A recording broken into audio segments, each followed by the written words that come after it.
अगर तुम सूरज की तरह चमकना चाहते हो तो पहले सूरज की तरह जलना सीखो।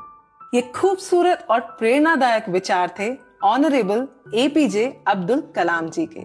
नमस्ते, मैं हूं मीर अब्दुल कलाम, जो सन 2002 से लेकर 2007 तक भारत के 11वें प्रेसिडेंट थे, यानी राष्ट्रपति थे, और प्रेरणा के एक बहुत बड़े स्रोत शालीनता, सादगी, सौम्यता और विनम्रता न सिर्फ इनकी बातों में महसूस होती थी, बल्कि इनके चरित्र में भी छलकती थी। उनके विचारों ने न सिर्फ बच्चों के दिल में अपनी जगह बनाई, बल्कि उनके विचारों ने युवाओं को भी एक नई प्रेरणा दी। दोस्तों, अक्सर हम बड़े सपने देखने से डरते हैं, क्योंकि हम सबको लगता है कि अगर हम बड़े सपने देखेंगे तो वे पूरे नहीं होंगे, और इस डर से हम अपने सपने देखना छोड़ देते हैं और उस दिशा में सोचना भी छोड़ देते हैं, क्योंकि कहीं ना कहीं हमारा मन कह रहा होता है कि ये सपना पूरा नहीं हो सकता।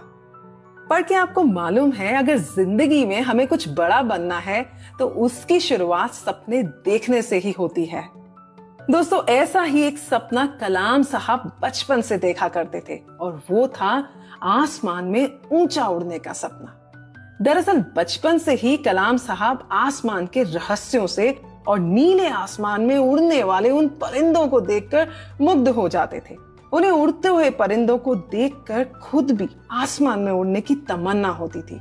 वहीं से उनके सपनों को एक दिशा मिली, और उन्हें विश्वास था कि एक दिन वो भी इस खुले आसमान में इन परिंदों की तरह जरूर उड़ेंगे। दोस्तों, इसी एक सपने की बुनियाद पर कलाम साहब अपनी जिंदगी में आगे बढ़ने लगे। सच्ची लगन और इस एक इरादे से उन्होंने अपनी जिंदगी में बहुत मेहनत की, और फिर एक दिन उनका ये ख्वाब हकीकत में बदल गया जब वे एक एरोस्पेस साइंटिस्ट बन गए। कलाम साहब, जो आज भी लोगों के दिलों में बसते हैं और जो मिसाइल मैन ऑफ इंडिया के नाम से भी जाने जाते हैं, कैसा था इनका बचपन? कैसे मिली जिंदगी में उनको एक दिशा? किसने किया उनका मार्गदर्शन? कैसे हुए उनके सपने साकार? क्या था उनका लक्ष्य और कैसा रहा उनका एक साइंटिस्ट से प्रेसिडेंट बनने तक का सफर?